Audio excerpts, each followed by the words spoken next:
This podcast is brought to you by Podcast Nation. Canva presents a work love story like no other. Meet Productivity. She's all business. The Canva doc is done. Creativity is more of a free thinker. Whiteboard brainstorm. They're worlds apart, but sometimes opposites attract. Thanks to Canva. The data is in the deck. And now it's an animated graph. Canva, where productivity meets creativity. Now showing on computer screens everywhere. Love your work at canva.com.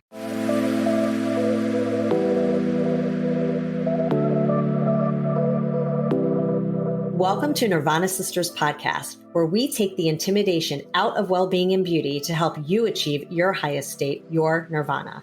We are sisters-in-law and your hosts. I'm Amy Sherman. And I'm Katie Chandler. So let's get into some real conversation.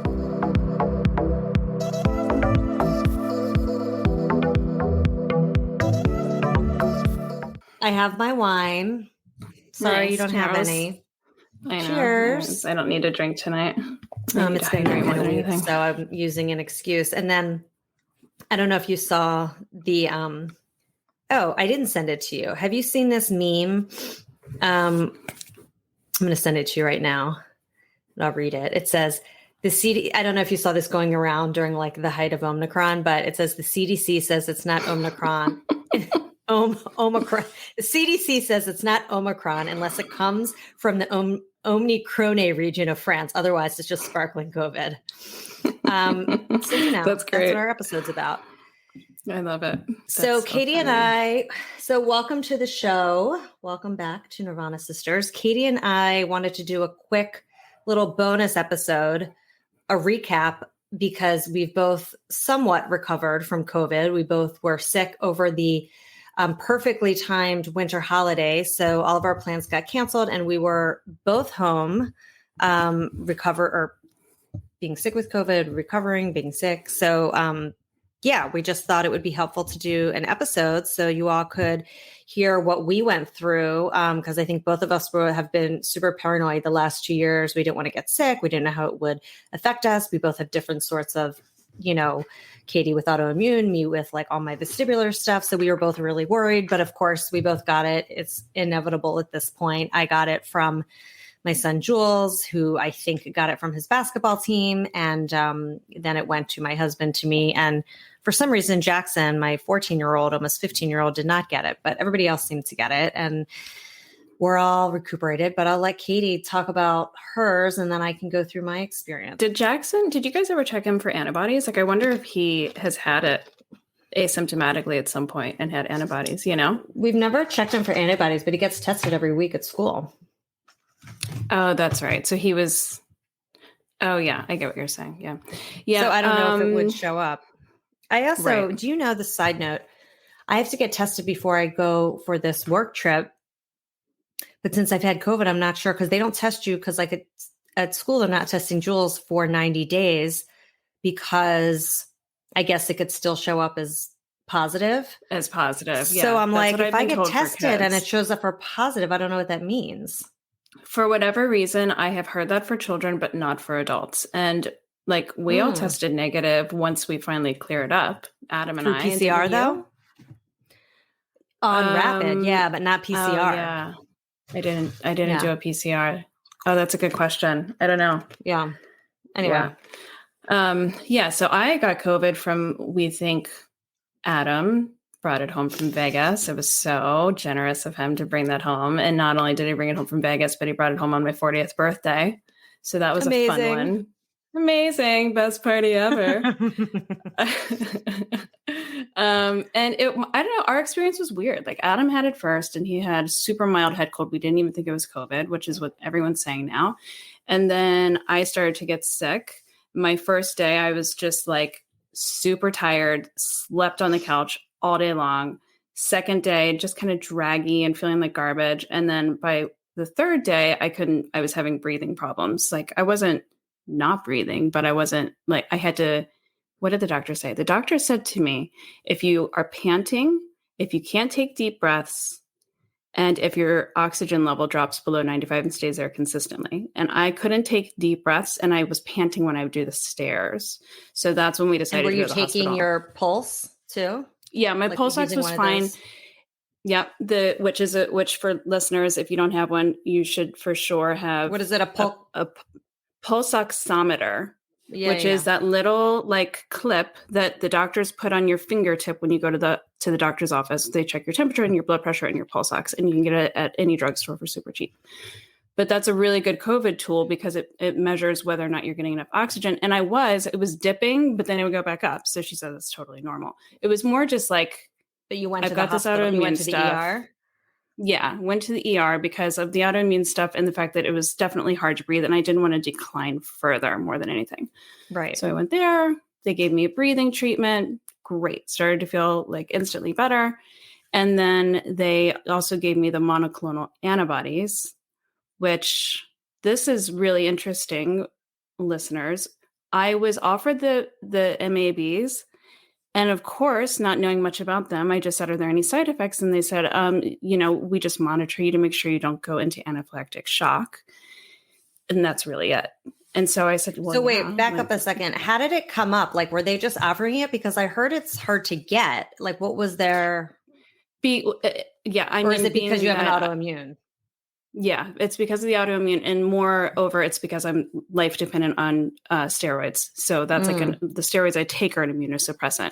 So he even came into me. He's like, I just called the infectious disease, and you're cleared, blah, blah, blah. So I took it because I thought, all right, well, this is just going to get me better faster. And I was too sick to think about any downside. They told me nothing else could possibly happen. Meanwhile, cut to, I'm better. I don't have COVID. But what I do have now is post-COVID syndrome, or the doctor thinks a potential bad reaction to the monoclonal antibodies. So that's kind of crazy. And I saw the other day that they're not giving them to people because a lot of people are having bad reactions. Oh, so they're probably which is really interesting. Which I hadn't heard anything about, because I would have taken them too, because I thought they were good, and I would have just been like, oh yeah, I'll take them. Why not? But who knew that they could affect you so adversely? Yeah, of course. And I mean, I'm sure they probably have saved a lot of people, like a lot of older people probably would have gotten a lot worse, a lot faster without it, Yeah. But had I known, I might have just rode the wave. Like I might have just, done the breathing treatment. And who knows if you would have toughed felt different if you had them or you didn't have them. Who knows? It's just everyone probably. Yeah. So what is she saying to do now? So how do you feel now? Like, what is she doing to treat it? Like, when did your COVID go away versus... Because I knew you felt good for a while and then it kind of came back. Yeah, I was sick for like 4 days and then I felt great. And I was okay, go antibodies, definitely working. And then, but I was still draggy, like how, you felt it too. Like you just feel like your endurance and your strength isn't up. Like you're not sick, but you're not yourself either. Right. And then a week later, I got ambitious and did Pilates and went to Stretch Lab and had them stretch me out. And I was so sick after that. And so I think that was it. It was like I would get better and then I would decline and then I would get better and then I would decline. And now we are, I think, like 6 weeks out and I'm still having issues. So, but before we go like into a deep dive of all of the post-COVID stuff, I want to hear more like your experience with it too. Because we both had the taste and smell thing. Yeah. So mine, same thing. I was expecting to get it because Jules had it and Stu got it. So I figured I'm going to get it. We were really careful in the house. We tried to keep everyone separated, but as you know, it's kind of impossible. So I got it and I started feeling like kind of cold symptoms, like headachy, a lot of sinus pressure, for days, but I was testing negative. But I knew, I was like, I'm going to test positive at some point because I wouldn't just feel this way. I don't think it's a coincidence. And the same thing happened with Stu. He had symptoms, but when he tested himself for days, he was negative. And then it was like one day he tested himself, he was negative. The next day he was positive. So the same thing happened with me. I was like, I know I'm going to test positive at some point because I don't feel right. Like my body just felt like achy. I had a lot of sinus pressure and I just felt off. And then I tested myself a couple of days after that when I was starting to feel a little bit better. And of course it was positive. And then from that point on, I still had a cold. I mean, I would say the cold lasted for like a week or two, but it was very minimal after like a couple days of feeling shitty. But I was so tired. My biggest thing was I'm still a little bit tired, but a couple weeks ago, I was like so tired. I had no energy. Even if I slept, I just felt so lethargic. So that was like my biggest symptom. And then actually my biggest symptom was the taste and smell thing. And I'm so glad, Katie, that you told me your taste and smell went, because most people that have Om-ni-cro-ne, like that's not really a side effect. I know with the other strain it was. I mean, I guess it can be, who knows? But so I'm so glad you had told me you had that, because when I started getting that, I was like, okay, I'm not like the only person. But it was, and we both got it strange. towards the end. You got it towards the end, and I got it towards the end. That was like my last symptom, but that's the one that lasted the longest. So I didn't have taste or smell for probably 2 to 2.5 weeks. It was long. And it was the strangest experience. And I have to say, I'm so grateful to have my taste and smell back, because you don't think about it. You're like, oh, that'd be great. I wouldn't eat anything and I'd lose weight. But it's like the opposite, because every time you're like tasting things like, oh, can I taste this? Can I taste this? And it was so weird, because I was cooking dinner one night with like onions and garlic, and I couldn't smell any of it. So I couldn't smell like the kitchen aromas. Oh wait, was that your moment? Yeah, like what was the aha moment? We were like, wait a second, this is gone. Was it that moment? I was eating something and it tasted like, it didn't taste like anything. And I'm like, this is so weird. And then I started noticing it. And then I started getting anxious and paranoid and testing everything. And then I'm like, oh, I can't taste anything. This is so weird. And then I noticed that night, I'm like, I'm going to cook with onions and garlic. Literally couldn't smell anything. I'd put my nose up to it, couldn't even smell anything. And like the first day this started happening, I put my litmus test was I put my nose up to like the Lysol wipes, because they're so strong to smell them. And I could faintly smell them. But like the next day and for the next 2.5 weeks, I couldn't smell the Lysol container at all. I couldn't smell cooking. I couldn't smell anything. And it was just so bizarre, which then it affects your taste buds, or those go too. They kind of go together, I guess. So I couldn't taste anything. So it was just really like kind of depressing. It was like, I don't know. You just don't realize how much you appreciate eating and drinking and smelling things. Like it's just a sense that you just take for granted. So anyway, that was interesting. And like, finally, thank God it started coming back like somewhat recently, I would say. And it was like a little bit at a time. I could start tasting things like more stronger tastes. I could start tasting again, and now it's totally back. But it was really kind of scary for a while. And same with the smell. I think my smell isn't 100% back yet, but it's definitely back. But it's not like perfect, but it's getting there. And it was funny. I went to my dentist the other day, and I asked him, because obviously he's meeting and talking to a million people, and I said, "Is it like normal to lose your taste and smell? Like, will it come back?" And he's like, yeah. He's like, from what I've seen, he's like, of course, there's no studies on it yet, because it's too new. He's like, but most of the people I know that have lost their smell, like 90% of the time it comes back. He's like, but in some cases it doesn't come back, or it comes back, but it's never the same. So he's like, it's interesting. But it's, I actually, when I was moving into this house, we had a mover, and he mentioned, I said, like, do you want lunch? We're providing everybody lunch. And he said, no, I can't taste anything. I said, oh, COVID? And he said, yeah, I haven't had it for a year. He hasn't had his taste or smell for a year. Oh my God. I was like, and I mean, I had like a really short version of what you had. I think mine was gone for like 4 days. I remember like the last thing I could taste was a cup of coffee. And then at lunchtime, I realized it was gone. But it's weird how it slowly comes back. Did you have times where you would like eat something and you could taste it and then it would go away? And then you'd like 10 bites later, you could taste it and then it would go away? That it was like such a tease. That happened to me. I didn't really have that, but I was, and I know we were texting about this back and forth during the time. I was going on TikTok and finding all the hacks. Yes. And none of them, I mean, actually, I did do the peppermint where you put essential oils in your nose. So first you do coconut oil just to like have a layer, I guess. Then you do peppermint oil, and then you do rosemary.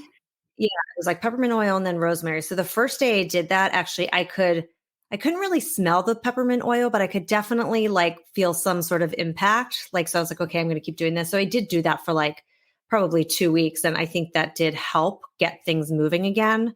And my doctor also recommended doing the essential oils. But anyway, that was like my biggest thing. So that's back. And I still feel like tired here and there.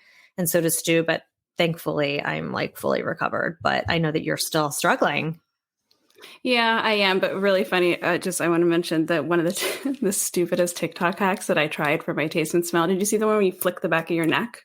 Did you see that video? Oh my God, I saw that and I was going to do it. And then I was just like, didn't. But because that same guy did the essential oils and then he did the back of the neck. Did Adam flick the back of your neck? I made him do it like 4 or 5 times. I was like, forget this. This is the stupidest thing in the world. It's not working. No, it did nothing. It's so funny. Yeah, I saw that But too. I think the essential oils did work. Yeah, the essential oils. I did that too. Yeah, it was funny. When I was doing the essential oils, I was like, this is a good hack for like allergies. Cause like my husband Stu always has allergies. And I had him do it that night. He was like done with COVID, but I was like, oh, do this, see if it clears your head. Cause he's always like stuffed up. He's like, oh my God, it totally cleared my head. I was like, oh, this is like a good hack for allergies when you feel stuffed up. Cause it totally clears you out. The peppermint. Yeah. It's great. Yeah. Yeah. That's a good one. Yeah. Yeah. So I don't know. So I have either, as you know, I think at this point, it's like it's probably post-COVID syndrome and not a monoclonal antibody reaction, because that's exactly what happened. I got better and then I got sick and then I got sick again, but I didn't get COVID sick. I got like a whole new set of symptoms, like the really bad fatigue. And my biggest thing has been like joint pain and muscle pain. And it's really manifesting almost like a rheumatoid arthritis or a fibromyalgia. Oh, wow. Diagnosis. People that I talk to about it that are like in the industry, I guess, if you will, have compared it to that, like doctors and then friends that I have that, et cetera. So I'm going to meet with a rheumatologist next week, I think, but I don't know. I don't know what it like. Either it's post-COVID syndrome and it's just kind of like I have this symptom and it's going to go away, which is what I'm incredibly hopeful for. And this is common. I have read this does happen. Like this is for sure a post-COVID syndrome thing. Yeah. But I've also read that COVID does trigger these illnesses in people. Or if you had something underlying, it brings it to the forefront. So, I mean, there's really no way. I have no way of telling until, it's like time will tell. You'll see. I mean, hopefully, it'll just go away over time. Just seems and it's not like otherwise. I'm sick. Right. I'm not sick all the time. I mean, my doctor, I was on steroids, a therapeutic dose of steroids, and they helped a lot. And I haven't been on. Yeah. Did that help to like clear out all the remaining whatever? I mean, while I was on them, I definitely got better, but I started getting the symptoms again yesterday, but it's not like at one point it was so bad that all I could do was lay in bed and stare in the ceiling and cry. Like I could not function. I was absolutely bedridden for multiple days. So I don't have that. Thank God. I don't have that. But I can't say that it's gone. It's not gone. Like it's still there. But it's like, it's tolerable. I'm taking Tylenol, I'm taking Advil and carrying on. So we shall see. We shall see. So go ahead. I was just going to say the other thing that I think helped me through COVID, like get over COVID more quickly. I think on like the day after I got out of the hospital, I went into plant-based. And were you in the hospital overnight? No, it was for the day. I was just there for the day. The day after I was in the hospital, I started to eat plant-based. And I think that it helped me, like, granted, I had all this other crap happen, but in that acute moment of like getting out of COVID, it did help. So I think that for the listener, if you get COVID, once you're like feeling well enough to actually care for yourself and do some wellness tools and things like that, I think it's helpful.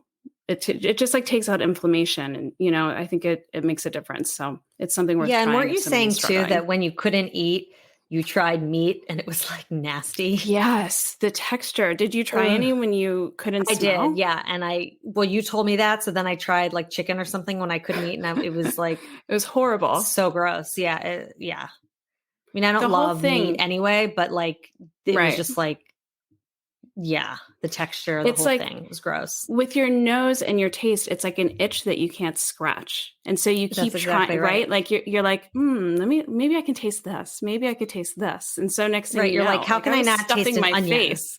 Right. Yeah. Me too. Ridiculous. I was like trying like onion, mustard, like all these random things, and nothing was working. But anyway, we just wanted to do a quick little episode to let you guys know that you are not alone if you are home sick with COVID.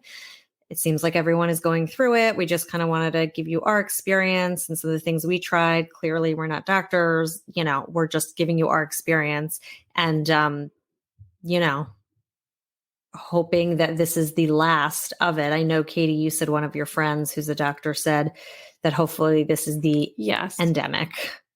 Yes, and I've heard this from multiple sources that Omicron is enough of a tolerable variant and it's so highly contagious that so many people are going to get it that it is going to absolutely give us herd immunity.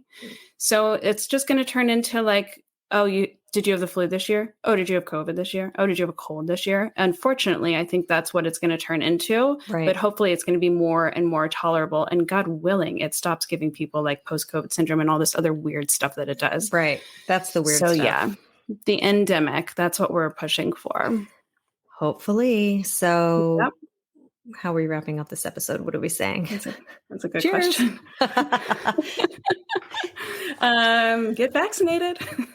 Oh, yes. Get vaccinated 100%. Oh, and also to say, I was double vaccinated and boosted and still got corona. And Katie, you were double vaxxed, no booster. Yeah, not booster yet. And I wonder, I don't know if it makes a difference. Like, I know that if you have, I've seen it everywhere and doctors and everyone says, if you've gotten vaccinated and you've gotten your booster, you could still obviously get COVID, especially Om-ni-cro-ne, but your symptoms won't be as bad. So I am so thankful that I had that under my belt, because if I didn't have that, who knows how bad it could have been. Same with you. So absolutely. That was really without good, a doubt. so. Omicron is sadly killing people, and it is sadly hospitalizing people that aren't vaccinated for sure. Right. So, yeah, it sounds like everybody in the hospital is not vaccinated. Yeah. So get your vaccine, friends. Yes. And after you recover from Om-ni-cro-ne, you can then have a glass of wine and do a little cheers to the endemic. That's right. Bye. Thanks for listening to Nirvana Sisters. For more information on this episode, check out the show notes, please subscribe, and leave us a review. Also, find us on Instagram at Nirvana Sisters. If you loved what you just listened to or know someone that would, please share it and tag us. Tune in next week for a fresh new episode of Nirvana Sisters. We'll continue to watch out for all things wellness so you don't have to. Bye.